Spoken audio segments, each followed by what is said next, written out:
Muslim minority are empowered to share equitably in the fruits of development. They must have the first claim on our resources.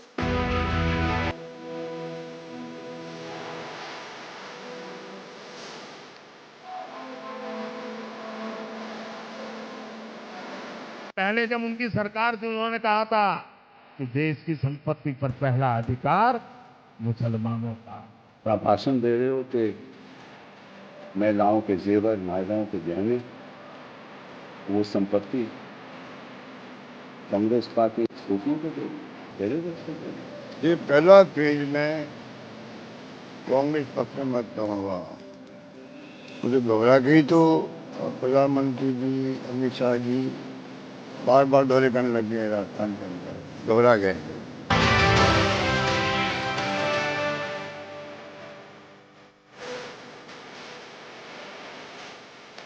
जो आदमी अपनी हिम्मत बोलेता है और जिसके पास बोलने के लिए कुछ मुद्दे नहीं है तो ऐसी चीजें लाते हैं।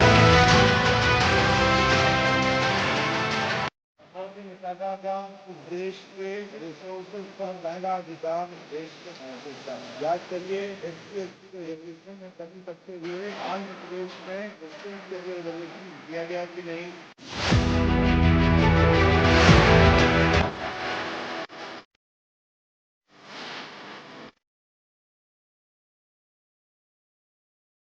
नमस्कार, आप देख रहे हैं हमारा खास शो शुद्ध सियासत। मैं हूं आपके साथ आलोक द्विवेदी। लोकसभा चुनाव के पहले चरण में नीरस माहौल के बाद दूसरे दौर के लिए चुनाव प्रचार गर्मा गया है। प्रधानमंत्री नरेंद्र मोदी ने राजस्थान के बांसवाड़ा में कांग्रेस पर बड़ा हमला किया और कहा कि कांग्रेस मां बहनों का सोना लेकर घुसपैठियों को बांटना चाहती है, जिससे कांग्रेस समेत विपक्ष की कई पार्टियां तिलमिला गई हैं। पीएम मोदी ने कहा था कि कांग्रेस ने अपने मैनिफेस्टो में कहा कि उनकी सरकार बनी तो सभी की संपत्ति का सर्वे किया जाएगा। पहले जब उनकी सरकार थी तब मनमोहन सिंह ने कहा था कि देश की संपत्ति पर पहला अधिकार मुसलमानों का है। इसका मतलब ये है कि ये संपत्ति इकट्ठा करके बांटेंगे। किसको बांटेंगे? जिनके ज़्यादा बच्चे हैं उनको बांटेंगे, घुसपैठियों को बांटेंगे। प्रधानमंत्री नरेंद्र मोदी के इस बयान के बाद कांग्रेस और बीजेपी में आरोप प्रत्यारोप का तीखा सिलसिला शुरू हो गया है। कांग्रेस का आरोप है कि बीजेपी पर फिर सांप्रदायिकता फैला रही है। ये भी दावा किया जा रहा है कि कांग्रेस अध्यक्ष मल्लिकार्जुन खड़गे ने पीएम मोदी से मुलाकात का टाइम मांगा है ताकि वो उन्हें कांग्रेस का घोषणा पत्र सौंप सकें। इसके अलावा कांग्रेस नेताओं ने पलटवार करते हुए चुनौती दी है कि हमारे घोषणा पत्र में कहीं भी हिंदू मुसलमान का जिक्र हो तो दिखा दें।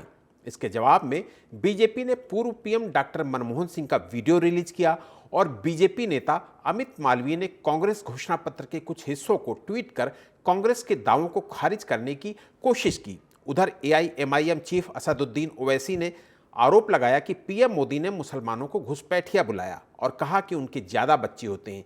2002 से लेकर अब तक मोदी बस एक ही गारंटी रही है, भारत के मुसलमानों को गालियां दो और वोट बटोरो। इन वार और पलटवार के बीच कांग्रेस के हिमायतियों और एक खास इकोसिस्टम के लोग भी एक्टिव दिख रहे हैं और चुनाव आयोग से लेकर देश की सभी संस्थाओं पर सवाल खड़ा करने लगे हैं। ऐसे में शुद्ध सियासत में आज का सबसे बड़ा सवाल यही है कि क्या डॉक्टर मनमोहन सिंह ने देश के संसाधनों पर अल्पसंख्यकों का पहला हक नहीं बताया था? क्या कांग्रेस ने अपने घोषणा पत्र में संपत्ति के बंटवारे का वादा नहीं किया है? लोकसभा चुनाव में हिंदू मुसलमान वाला नैरेटिव कौन सेट करना चाहता है? तो इन तमाम सारे सवालों को लेकर आज हम इस चर्चा को शुरू करेंगे। हमारे साथ जो हमारे खास मेहमान होंगे उनमें से बीजेपी प्रवक्ता के रूप में शुभेंदु शेखर अवस्थी जी होंगे हमारे साथ शामिल, कांग्रेस प्रवक्ता के रूप में स्वामीनाथ जायसवाल जी होंगे और राजनीतिक विश्लेषक के तौर पर हरगोविंद अरोड़ा जी हमारे साथ शामिल होंगे। और सबसे पहले कांग्रेस प्रवक्ता से ही सवाल ले लेता हूं। स्वामीनाथ जायसवाल जी, आप तीनों ही लोगों का इस डिबेट में, इस चर्चा में बहुत बहुत स्वागत है। और कांग्रेस प्रवक्ता से ही पहला सवाल लेता हूं। स्वामीनाथ जी, आपके ऊपर ब्रह्मास्त्र चला दिया है पीएम मोदी ने। देखिए, उल्टे चोर कुटवाल को जाते, एक हिस्सा आप सुने होंगे।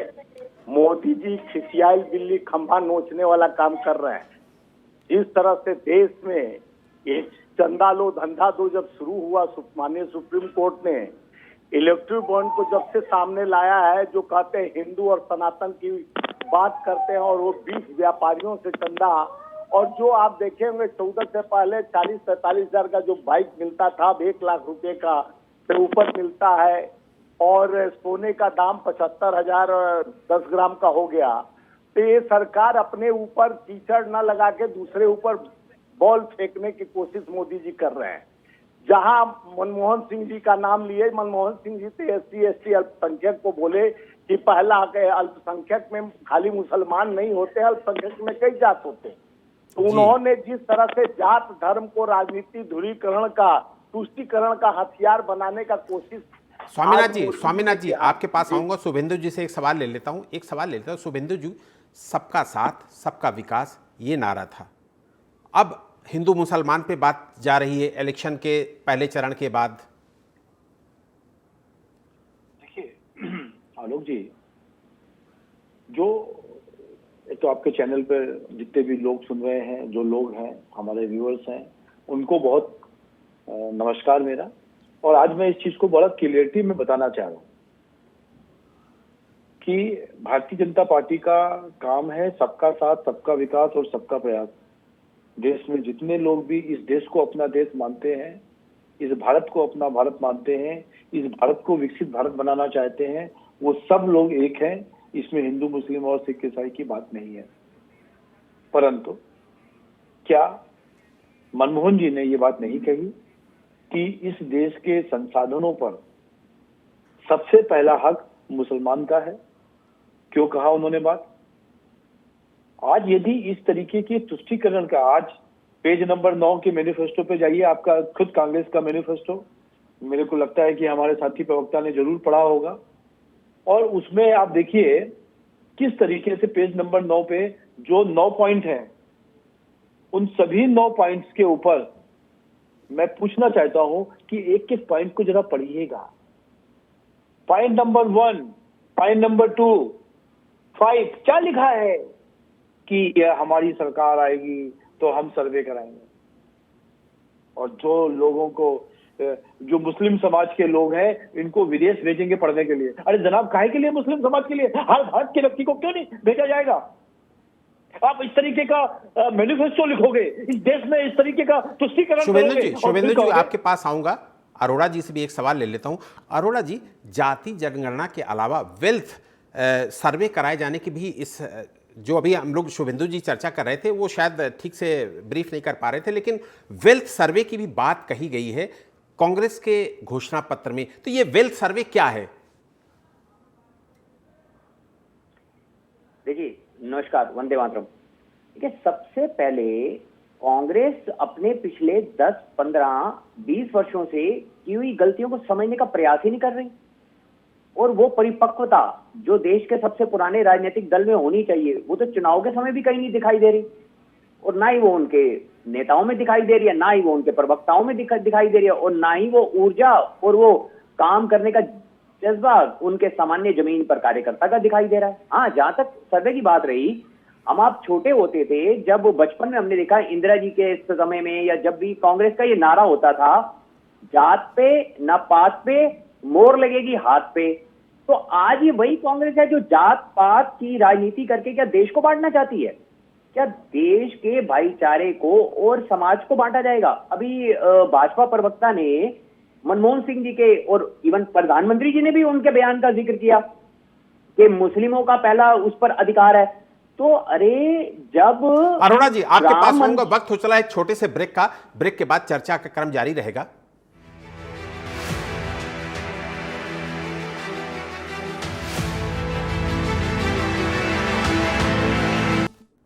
तो एक बार फिर चर्चा में आपका स्वागत है, और हम इस चर्चा को आगे बढ़ाएंगे। लगातार हम लोग बातचीत कर रहे हैं, प्रधानमंत्री के उस बयान पर चर्चा कर रहे हैं। हमारे साथ स्वामीनाथ जायसवाल जी हैं कांग्रेस प्रवक्ता के रूप में। कांग्रेस प्रवक्ता से एक बार फिर एक सवाल ले लेता हूं, छोटा सा सवाल ले लेता हूं। आज प्रधानमंत्री ने अलीगढ़ में भी बोला, और कल भी बोला था, आज अलीगढ़ में भी बोला है कि कांग्रेस का एक नेचर बन गया है, और वो नेचर संपत्ति, जनता की संपत्ति को हड़पना, देश की संपत्ति को हड़पना।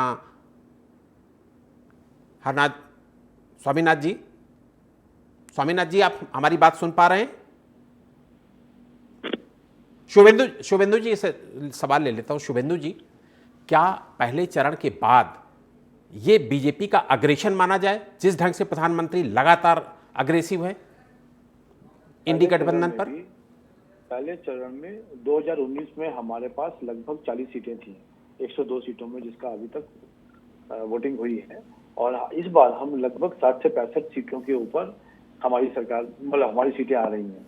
तो हमारा पहले से कंपैरिजन बहुत अच्छा है, बहुत अच्छा हम लोग बढ़ रहे हैं। तो कोई अग्रेशन की बात नहीं है। हम अपने विषय को बहुत स्ट्रांगली कह रहे हैं कि इस देश में हर गरीब का, चाहे वो हिंदू हो चाहे वो मुस्लिम हो, उसके लिए ये देश का नागरिक होना ज्यादा जरूरी है, ना कि हिंदू या मुस्लिम।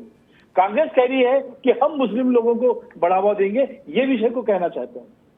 और इसको यदि कांग्रेस को नहीं समझ में आ रहा है तो उसको हम जवाब दे रहे हैं। और उनके प्रधानमंत्री ने तो एक बड़ी सभा में बोला था, एक बड़े कन्वेंशन में बोला था कि देश के संसाधनों पर सबसे पहला अधिकार है किसी का तो मुस्लिम लोगों का है। वो क्वेश्चन पूछ रहे हैं, उसका जवाब बिल्कुल बिल्कुल। शुभेंदु जी, इसका जवाब अरोड़ा जी से लेते। अरोड़ा जी, प्रधानमंत्री जी पिछले 2 दिनों से जो कह रहे हैं उसका आधार मनमोहन सिंह का एक बयान है, जिसमें उन्होंने कहा कि देश में सबसे पहला अधिकार अल्पसंख्यकों का है। तो इससे ये कहाँ सिद्ध होता है कि जब कांग्रेस सत्ता में आएगी या इंडी गठबंधन सत्ता में आएगी तो संपत्ति सबका लेके वो इन अल्पसंख्यकों को दे देगी, या जिनके ज़्यादा बच्चे होते हैं उनको दे देगी? इस तरीके से कहाँ, इसको कैसे कनेक्ट करेंगे अरोड़ा जी? देखिए, ये तो बिल्कुल कहीं ये बात गले ही नहीं उतरती, ऐसा तो संभव है ही नहीं। और अभी वो मंगलसूत्र वाली आज जो प्रधानमंत्री ने बात की, मैं बड़ी विनम्रता से पूछना चाहता हूं, क्या वो मोदी जी इतनी गारंटी से कह रहे हैं कि कांग्रेस यदि सत्ता में आ गई तो माताओं बहनों के मंगलसूत्र बेच देगी? कैसे संभव है ये? लेकिन राजनीति में, चुनाव प्रचार में, क्या ये वही अटल आडवाणी जी की पार्टी है जो पार्टी विद डिफरेंस के नैतिकता का और भाषा का स्तर यहां तक नीचे गिर जाएगा? अगर ऐसी कोई भाषा कांग्रेस ने या कांग्रेस के किसी नेता ने या राहुल गांधी ने की होती कि भाजपा आएगी तो लोगों के घर के बर्तन बिक जाएंगे, तो अभी चुनाव आयोग का नोटिस आ जाता, हेट स्पीच हो जाती, दुनिया भर के उस पर प्रतिबंध लगा दिए जाते, उसकी आलोचना होती। नैतिकता, भाषा की मर्यादा, ये प्रधानमंत्री जी पर ज्यादा दायित्व है क्योंकि वो देश के मुखिया हैं। उन्हीं सबका आचरण करते हुए आने वाली पीढ़ी जो राजनीति में आएगी उसे हम क्या मापदंड स्थापित करेंगे उसके लिए? जी अरोड़ा जी, आपके पास आऊंगा। स्वामीनाथ जायसवाल जी के पास जाता हूं। स्वामीनाथ जायसवाल जी, प्रधानमंत्री नरेंद्र मोदी ने आज कांग्रेस को और इंडी गठबंधन के लोगों को यह भी कहा है कि वो माओवादी सोच के लोग हैं। जायसवाल जी से संपर्क हमारा हो नहीं पा रहा है। शुभेंदु जी से चलते हैं। शुभेंदु जी, अरोड़ा जी की बात का जवाब बेहतर आप ही दे पाएंगे। स्वामीनाथ जी जुड़ गए हैं। स्वामीनाथ जी से पहले इस सवाल का जवाब ले लेता हूं। स्वामीनाथ जी, प्रधानमंत्री नरेंद्र मोदी ने आज आप लोगों के लिए भी कहा, इंडी गठबंधन के लोगों के लिए, कि वो माओवादी सोच के लोग हैं।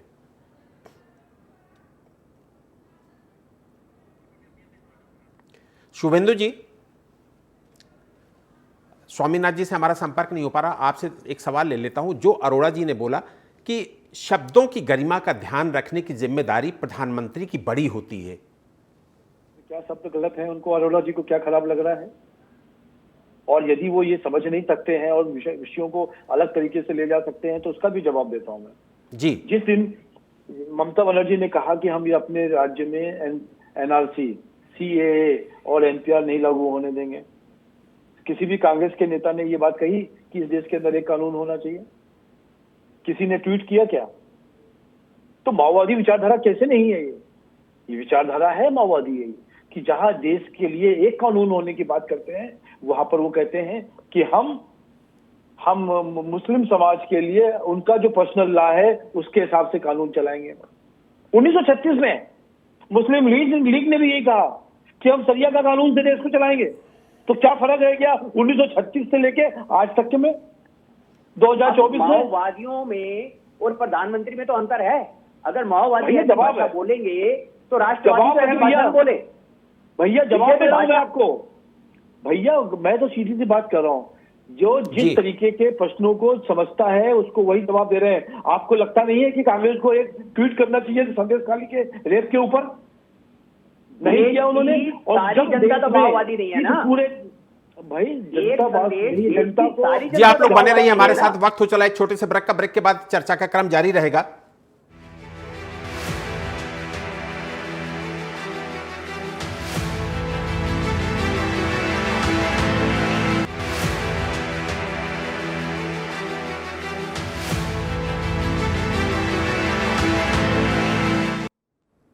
Welcome back. एक बार फिर चर्चा में आपका स्वागत है। और स्वामीनाथ जायसवाल जी, आप यदि हमारी बात सुन पा रहे हो तो सबसे पहला आपसे ही सवाल लेना चाहूँगा। तेलंगाना में एक रैली में राहुल गांधी ने कहा था जिसकी जितनी आबादी उसका उतना हक, ये नारा राहुल गांधी ने दिया था। और अगर प्रधानमंत्री उस नारे को आधार बनाकर कुछ कह रहे हैं तो इसका मतलब कि राहुल गांधी के मुंह से तो ये सारी चीजें निकली हैं कि जिसकी जितनी आबादी उसका उतना हक। ये क्या कहना चाहते हैं राहुल गांधी? मुझे लगता है कि संपर्क नहीं हो पा रहा है स्वामीनाथ जायसवाल जी से। शुभेंदु जी के पास चलते हैं। शुभेंदु जी, प्रधानमंत्री नरेंद्र मोदी एक तरफ तो बड़ा अग्रेशन दिखा रहे हैं, दूसरी तरफ आज अलीगढ़ का मैं भाषण सुन रहा था, वो पसमानदा मुसलमानों के लिए चिंता जाहिर कर रहे थे, 3 तलाक को लेकर काफ़ी गंभीर दिख रहे थे, मुस्लिम महिलाओं को लेकर काफ़ी गंभीर दिख रहे थे। तो मेरा सवाल यही है कि एक तरफ तो प्रो हिंदू कार्ड खेलना, दूसरी तरफ मुस्लिमों की भी खैरख्वाही करना, ये क्या संदेश देता है प्रधानमंत्री नरेंद्र मोदी की तरफ से? आलोक द्विवेदी जी, देखो समझो, बात हुई नहीं समझ रहे आप। भारत में रहने वाला हर नागरिक एक है। यदि ये बात समझ में आ जाए, चाहे वो हिंदू हो, चाहे मुस्लिम हो, चाहे वो सिख हो, चाहे वो ईसाई हो, किसी भी धर्म का हो, किसी भी राज्य में रहता हो, कोई भी भाषा बोलता हो, यदि भारत को अपना देश समझता है तो वो भारत में रहने लायक है और भारत की सब सुविधाओं को बिल्कुल बराबर के हक से, जितना एक हिंदू का हक होगा उतना मुसलमानों का भी हक होगा। पर यदि उनका मैनिफेस्टो ये कहे कांग्रेस का कि हम मुसलमानों को बाहर भेजेंगे विदेश और उसके लिए स्कॉलरशिप देंगे, तो ये तुष्टीकरण कहलाता है। इतना फर्क समझ लो।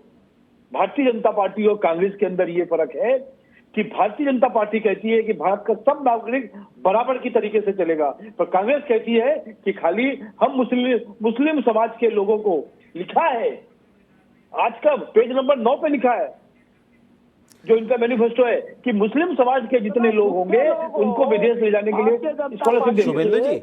शुभेंदु जी, यही तो कांग्रेस का कहना है कि आप लोग इतना तोड़ मरोड़ के इतनी चीजें पेश करते हैं जनता के सामने, उससे जनता कंफ्यूज होती है और इंडी गठबंधन कमजोर हो जाता है। पेज नंबर 5 पे जाएं, मैं पढ़ा, वो सामने लिखा हुआ है, उस पे लिखा है इन्होंने मैनिफेस्टो। 1936 में जो मुस्लिम लीग ने बात कही थी वो शुभेंदु जी, ये सवाल इन्हीं से ले लेते हैं। जायसवाल जी हमारे साथ जुड़े हुए। जायसवाल जी, पेज नंबर 5 की चर्चा कर रहे हैं शुभेंदु जी। खोल दे रहा हूँ, 9 भी अभी बोल रहे थे, इतना झूठ बोल रहे हैं। ये झूठों का सरदार मोदी जी है, ये सब भी झूठों का व्यापार कर रहे हैं। ये 9 नंबर में कहाँ लिखा है कि मुस्लिम को विदेश भेजेंगे? ये झूठ क्यों बोलते हैं?